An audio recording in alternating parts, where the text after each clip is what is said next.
Hello class, I hope you're all comfortable. Welcome to my eccentric academy. My name is Cademan David, or as the Nestine Consciousness calls me, Mr. Cow. Now, it is your lucky day today. Wait, I can't wait! I don't even have everything to take it stop! And the reason is because you have walked in on a brand new era of this channel. And I say it's a brand new era, actually, for a couple of different reasons. Number one being the change of name of the channel from Mr. Cow's Eccentric Academy to the Eccentric Academy, as well as the new trailer that came along with that, new profile picture. But on bigger news, of course, we have my brother who's going to start making videos on this channel as well. And on not quite as big news, but also fairly interesting news, I've finally reached the end of Season 5 of Doctor Who, and I'm now going back to the very beginning of New Who, and that's what we're talking about today. We're talking about the episode called Rose. So, turn your books to that very episode, please, and we will begin.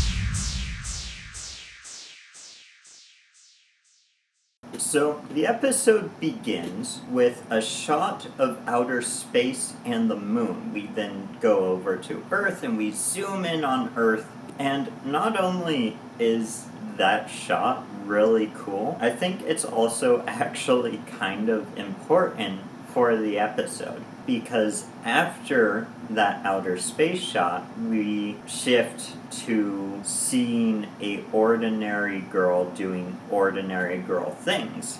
So I can't help but wonder if actually that beginning shot of space was to start by showing, don't worry, this is science fiction, it will just take us a couple minutes to get there. Or maybe it's just a really cool shot. Who can say? After that shot, we are introduced to the character of Rose. Once again, ordinary girl doing ordinary things. Now, I think the weakest part of this episode is actually Rose herself. Now, everyone's entitled to their own opinion, but at least to me, Rose isn't that interesting of a character. I don't find her very likable, particularly not in this first episode. But, with that being said, I think there is an interesting story beat with Rose later on in this episode. A little micro character arc for her in this episode. So we'll get to that when we get to it. But for now, I stand by that Rose just isn't that likable of a companion, and she kind of weighs down the episode because of that. With that being said, maybe there's a lot of people who find Rose relatable or really like the character, and that's fine. I'm just not one of those people. We see Rose at her job and, sort of flirting with her boyfriend Mickey. He does a little dance, and we see Rose in the mall where she works, and as she enters the basement, we see these sort of creepy hallways. They're filled with mannequins, which we see start to move.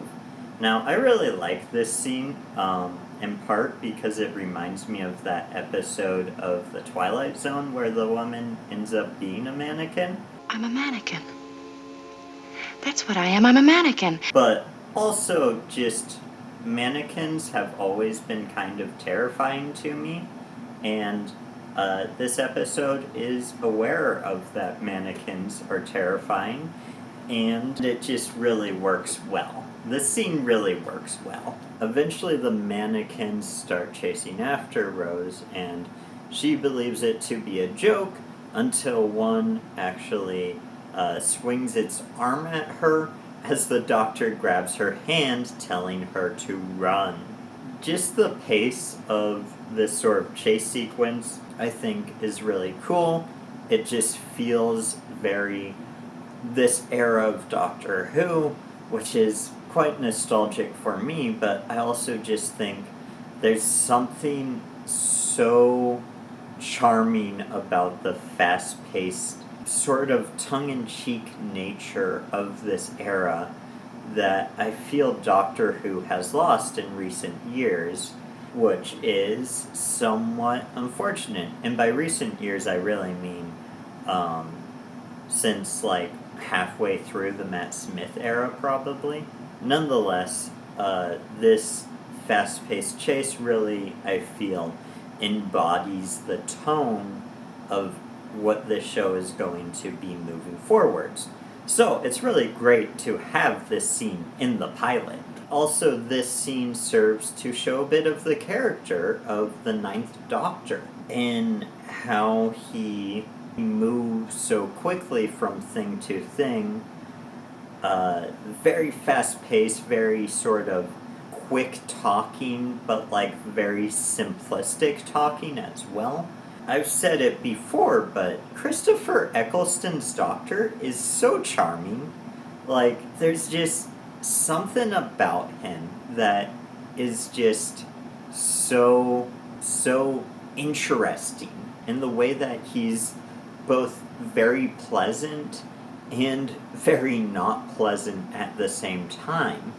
He reminds me a lot of Gene Wilder's Willy Wonka, which is one of the greatest performances of all time, and one of the most interesting characters of all time. Christopher Eccleston's Doctor reminds me a lot of that, where it's like, you know that he's kind of like dealing with a lot of things, and he's both optimistic and pessimistic at the same time. We are the music makers, and we are the dreamers of dreams. Come along, come on. He's friendly and closed off at the same time. Well, Charlie Bucket, I read all about you in the papers. I'm so happy for you. And who's this gentleman? My grandfather, Grandpa Joe. Delighted to meet you, sir. Overjoyed, enraptured, entranced. Are we ready? Yes, good. Christopher Eccleston's Doctor embodies that really well. I really like Christopher Eccleston's Doctor. And this is kind of seen after him and Rose run into the elevator and the Doctor pulls off the mannequin's arm. And Rose says, "Who are those? Students?" Who are they then? Students? Is this a student thing or what? Why would there be students? I don't know. Well, you said it. Why students? Because to get that many people dressed up and being silly, they gotta be students. That makes sense. Well done. Thanks. They're not students. But this is exactly what I'm talking about, where he has that 1 minute he's, "Oh, very good. We're friends. Very good. You figured out that the mannequins are students." And the next moment he's like, "No, you're absolutely wrong. Good guess, though." Again, I just think that dynamic of the, like, we're friends, I'm happy, I'm optimistic, and I'm actually really closed off, and I'm pessimistic, and maybe I hate everything, but also I love everything. That's part of the reason I probably hate it. That dynamic for this character is very good, and I think there should always be a little bit of that in the Doctor. Also, I think probably there always has been a little bit of that in the Doctor since the very beginning with William Hartnell, and obviously that's gone up and down of how much they focused on it or how much the Doctor leaned into that at the time. But anyway, onwards with the plot. Now, as we see the mall exploding, Rose runs past a familiar blue box with an alien sound.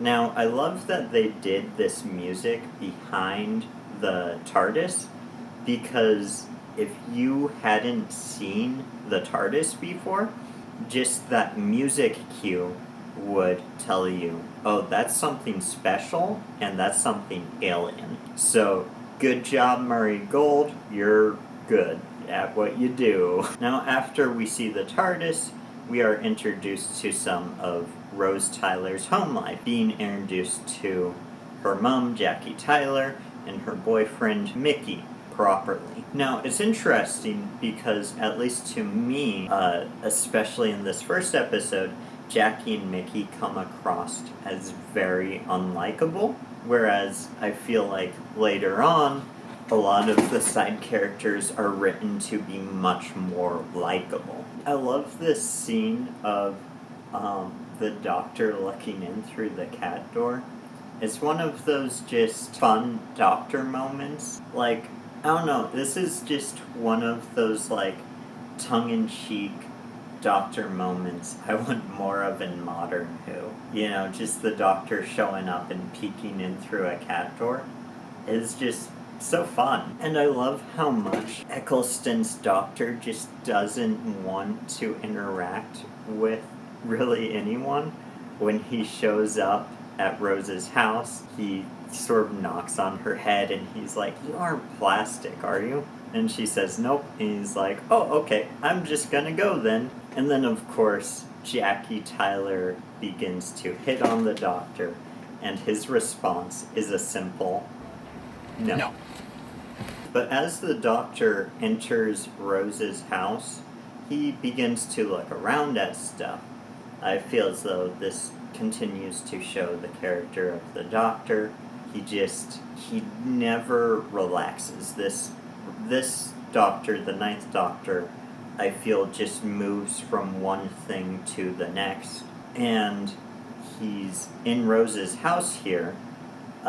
He doesn't want to sit still. Instead, he wants to look at the magazine and read a book. I also, on a side note, I like the fact that the doctor can apparently read a book at light speed. Sort of joke that just went wrong. Sad ending. I just think that's kind of fun. Also, I love when the doctor looks in the mirror and he sort of sees his appearance, seemingly for the first time. Oh, it could have been worse. Look at the ears. And I kind of like that thought that this doctor has never taken the time to look at his face yet. You know, we don't know how long he's been Christopher Eccleston for, but he's at least been Christopher Eccleston since he blew up the mall, and it kind of seems like he's been Christopher Eccleston for even longer than that. So, with Christopher Eccleston looking in the mirror and being like, "Oh, that's what I look like." I like that. I like the thought that he's been Christopher Eccleston for like a few days at least, and he hasn't taken the time to realize how big his ears are. I think that's fun. After the plastic arm shows back up and the doctor sort of separates it from the nesting consciousness, we see him smiling and laughing to himself as he's walking away. Rose is telling him he can't just walk away. And after a little while back and forth between Rose and the doctor, we get this wonderful monologue from the doctor. All this plastic stuff, who else knows about it? No one. What, you're on your own? Well, who else is there? I mean, you lot, all you do is eat chips, go to bed and watch telly. While all the time underneath you there's a war going on. And this monologue is so cool to me. I've always loved it since I saw this episode for the first time. I've just thought it was so cool. But as I get older, it resonates with me more and more. It seems so much like there's stuff worth fighting for all around us, but people would much rather just watch telly and eat chips than actually do anything about these things. They would rather stay ignorant. So that being said, the doctor in this monologue, I feel like I can really identify with his sort of anger / disappointment in humanity.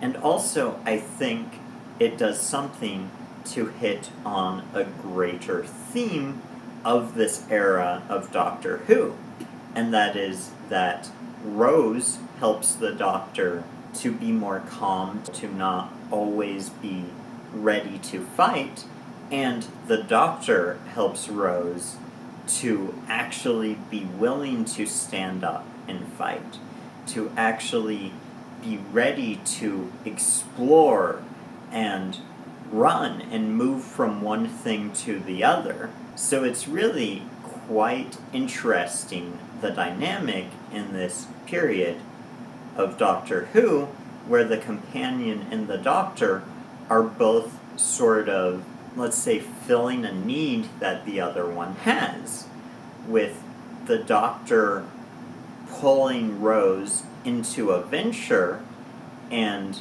Rose pulling the Doctor into a more comfortable life, and that presents itself as like opening up to friends, allowing yourself to have friends and, you know, have fun and to sit down and relax. And I think that's a really cool dynamic, and I think this is the first place it's hinted at. Now, after Google searching the words Doctor and Blue Box, Rose comes into contact with a conspiracy theorist named Clive. You must be Rose.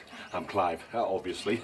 Who has found the Christopher Eccleston Doctor in different pictures throughout history. And let me tell you, Clive is such a lovely guy. Like, he's just so friendly. It's very funny.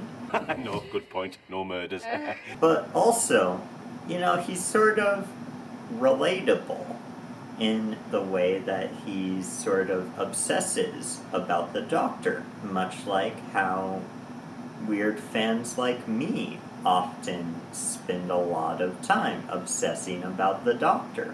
Now, I will point out a bit of a nitpick, and that's that there is a bit of a continuity error, almost, kind of. Let me explain.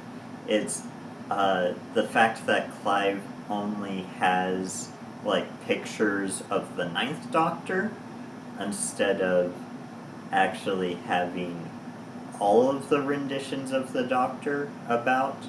Now, I think part of this is because, you know, this is the first episode, and, you know, they didn't know that how soon they were gonna have to regenerate the Doctor, if at all, and maybe they just thought it would be too inapproachable if they had like pictures of other Doctors.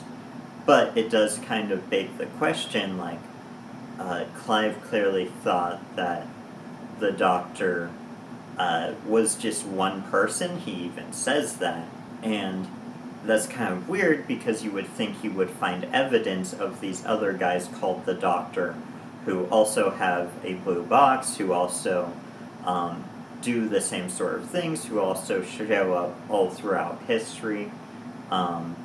So that I see as a little bit of a continuity error, but also I do understand this was an early episode, and they probably didn't want to force the audience to swallow the peculiar idea of regeneration right off the bat.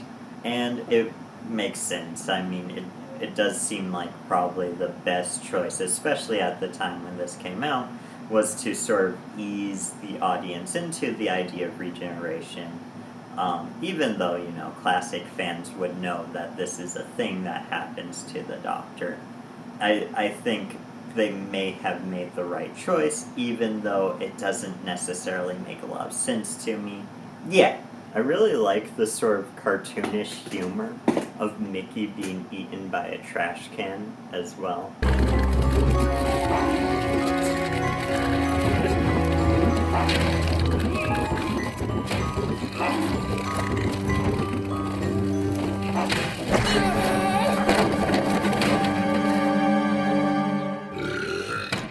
I think that's really a sort of good way to do Doctor Who, is if in a lot of ways it feels like a live action cartoon, which I think also follows up with another one of my favorite parts in this episode, where Plastic Mickey and Rose go to this restaurant, and the Doctor shows up, and he's offering them champagne, but it's shot in a really cool way, where the first time you watch it, or at least the first time I watched it, I don't know what you noticed, but the first time I watched it, I had no idea it was the Doctor offering them champagne. But now that I know that that's the case, every time I watch it, I see it, and I'm like, oh, I can't wait for the reveal that that is indeed the Doctor right there. But I like that. I like when they do that with the Doctor, where he just sort of implants himself into his surroundings, and, he just goes through and does his thing. It's very cool. What are you doing that for? Your champagne. We didn't order any champagne. Where's the doctor? Madam, your champagne. It's not ours. Mickey, what is it? What's wrong? I need to find out how much he knows, so where is he? Doesn't anybody want the champagne? Look, we didn't order it. Ah, gotcha. Don't mind me. I'm just toasting the happy couple. On the house. And as Rose is trying to get away from this plastic headless abomination that was previously taking the form of her boyfriend, the Doctor just slowly walks up to his TARDIS and begins to unlock it. Use that thing, come on! Sonic screwdriver. Use it! Nah. Tell you what, let's go in here.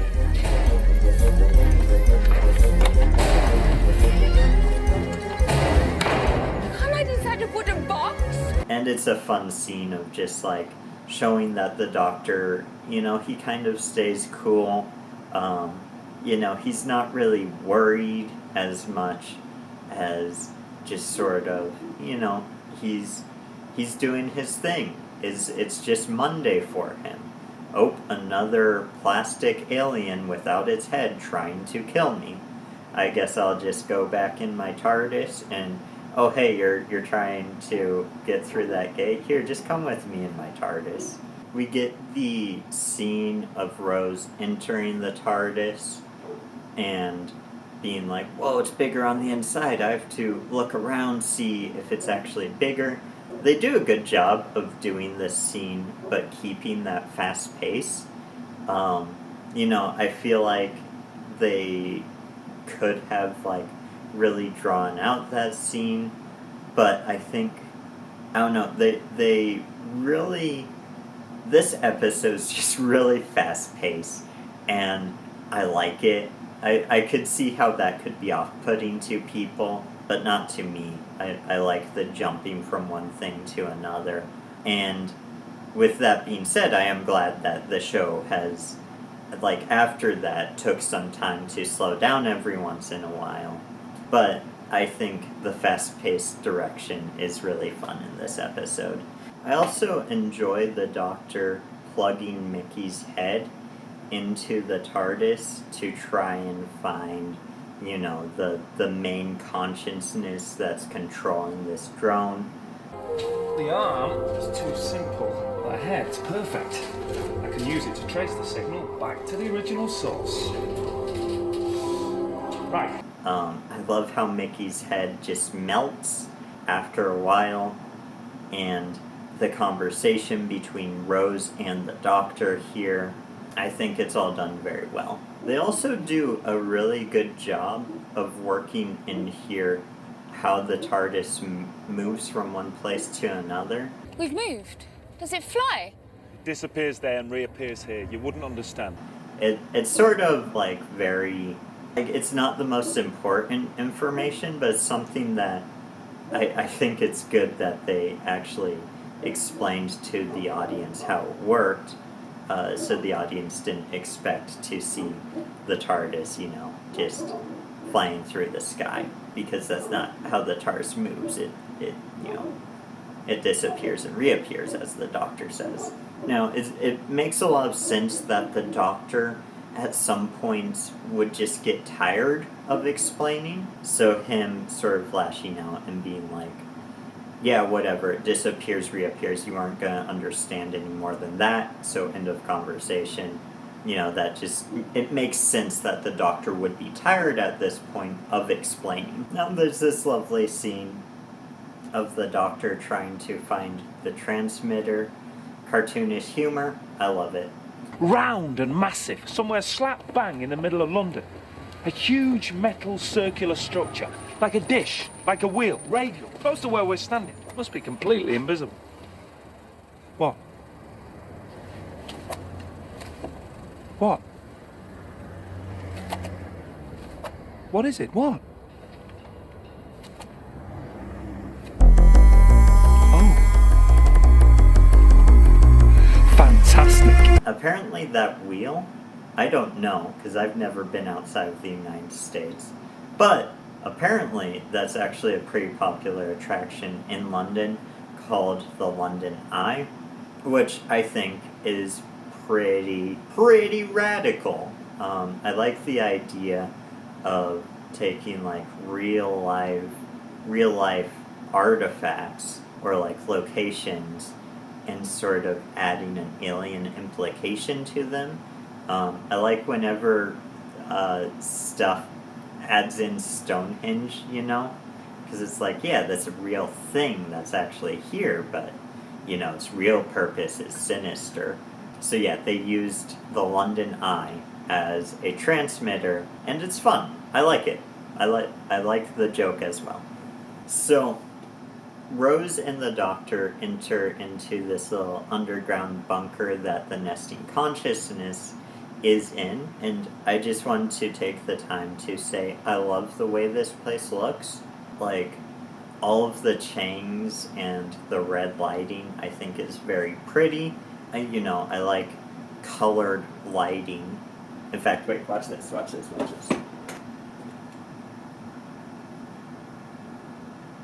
Ooh! See, I like the red lighting of this scene, and also I like the red lighting on my set here. But I'm gonna turn it back to blue because we're talking about Doctor Who. I like just colorful lighting. That's why I put it on my set. But also I think it gives some interesting opportunity for like sort of theming and color theory type storytelling. Not necessarily that that's what they're doing here, but I just like the colorfulness of it, really. I feel like they did a good job with the chains and the red lighting to just make this place look interesting. It looks so much cooler than anything that I've seen in, high budget Disney Plus Doctor Who. All of those sets look like hot garbage, but no, I think this set is, obviously much more simple and it looks much better. So, I don't know. You gotta take every chance to throw shade at modern Who, I guess. Hopefully it's getting better. Hopefully it's getting better in these next seasons. We'll see. Now, after getting the first reference to the Shadow Proclamation, which I love, we see the Doctor, talking back and forth with the nesting consciousness. We get the first reference to the Time War, which I love. I love the way that the beginning of the show was so vague about the Time War, and I think we sort of lost some of the intrigue after we've even seen parts of the Time War. But, back here, I love how they slowly built up to giving us more and more information. And yeah, it's just really cool, and then that leads into a moment of Rose stepping up and out of her comfort zone, sort of saving the Doctor, killing the nesting consciousness, accidentally. The day is saved, and we get the whole mannequins walking around shooting with their handguns, that is, guns inside their hands. But yeah, no, and that brings us to the end of the episode where the Doctor convinces Rose to go with him by saying that it is a time machine, and I can't help but wonder if they sort of put that bit in because they knew they were going to do the Father's Day episode, because in the Father's Day episode the Doctor accuses Rose of only coming so that she could try and save her father, which I think here it works really well, because in this episode it kind of doesn't feel like that. It feels more of like it's running as a joke, just as a little bit they're doing, but then the fact that they were able to pull it back and do like sort of a dramatic moment with it, I think is very cool and very impressive. I like it quite a lot. Anyway, that brings us to the end of just my general thoughts, my scattered brain, this thing, and we're gonna move on to my giving points for my likes and taking away points for my dislikes in the portion of the video I call my likes and dislikes.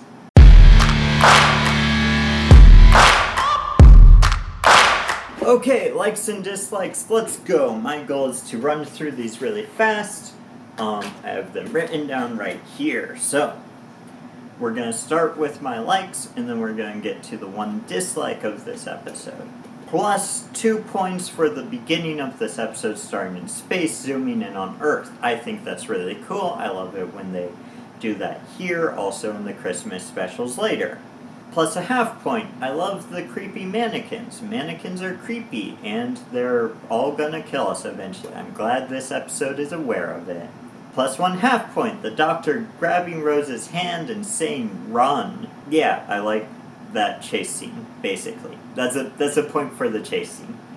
Plus 1 point for the Doctor telling Rose to go eat beans on toast and not to worry about him. You know, this is a good moment I talked about in the last segment, but, you know, it kind of shows the Doctor's bitterness towards humanity, how he thinks they just eat beans on toast while terrible stuff is going on in the world, and they stay joyfully ignorant to the danger that's all around them and the war that's going on underneath their feet. Plus 3 points for the music with the TARDIS I talked about in the last segment. Let's move on. Plus 1 point for the Doctor peeking through the cat door.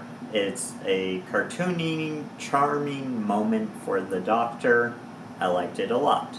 Plus 1/2 point for the disembodied mannequin arm going around trying to strangle the Doctor. I just think that's a lot of fun. Plus 1 point for the Doctor saying that he can feel the Earth rotating underneath his feet.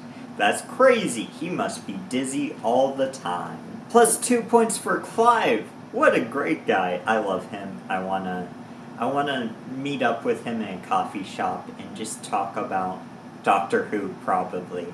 Because, you know, he's obviously as big of a fan as I am of the Doctor. Plus 1 point for the Doctor forgetting about Mickey and not even thinking about whether or not he's dead or alive.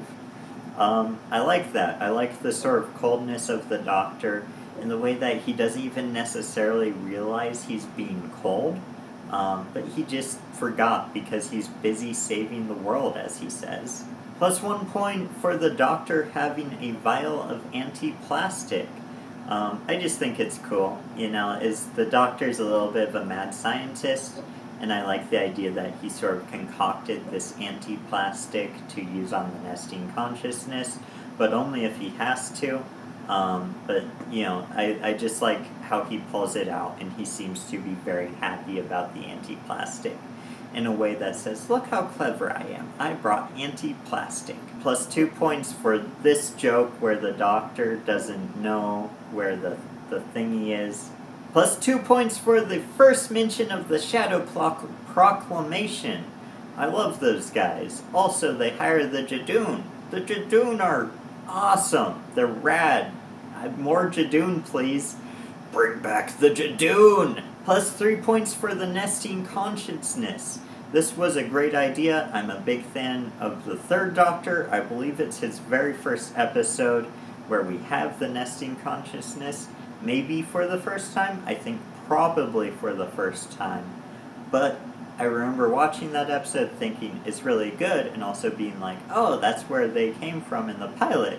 Also, using them in the pilot was a good idea to show that this is indeed the same universe, with the same aliens that you were familiar with from classic Who.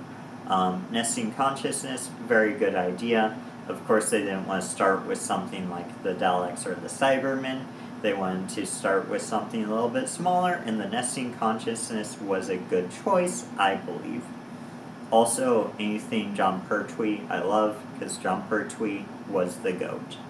Plus 3 points to a reference to the Time War. Again, I talked about it before, but I love how they built up to giving us more and more information about the Time War. It's just really cool, the vague mentions of it in Season 1. I like that. And plus 1 point for Rose rising up and saving the Doctor.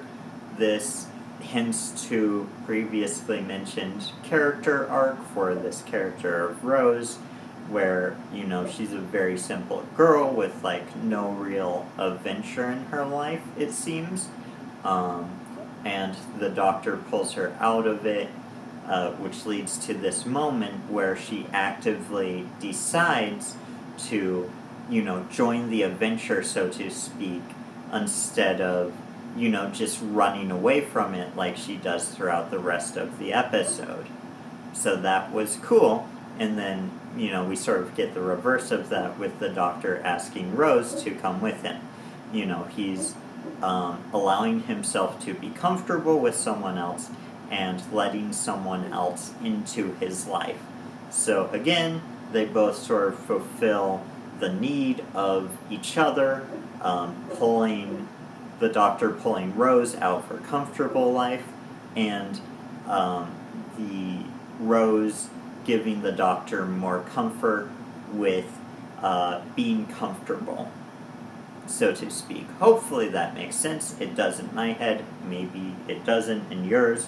With that being said, let's go to the gross, disgusting, nasty thing I didn't like. It's not that big of a deal. I mentioned it earlier.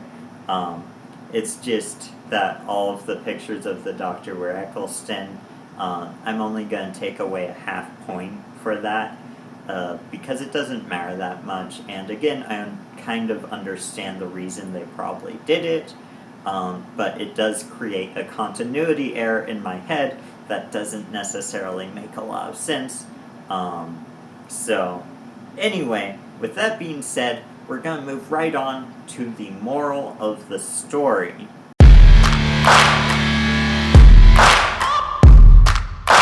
And my moral of this story, the moral I took away from it, was that you can embrace adventure just like Rose did. And you can choose to save people. You can choose to help people. You can choose to embrace an adventure and embrace a mission if you wish, and it will actually be good for you. You know, you can spend your entire life just going to work, making money, watching TV, and eating fast food. Or you could do something that actually makes a difference and actually helps people. And that's important. That's what you should choose. That will be more fulfilling than any choice you might make. Find adventure and find cause. Find a meaningful cause. And you're going to have to sacrifice to actually embrace that meaningful cause, but I promise you, it will be worth it. With that being said, thank you so much for watching. If you like this video, and if you subscribe to my channel, I will give you an A+ on your grade, because this is a school. But also, if you want to get some extra credit, you could click on the rest of my Doctor Who reviews. It's this one and all of season 5, basically. And up there, you can watch my reviews on Star Wars. Because you love Star Wars, probably. I don't know, a lot of people do. My camera's about to die, and I want to go to bed, so there's gonna be an explosion. Run for your life!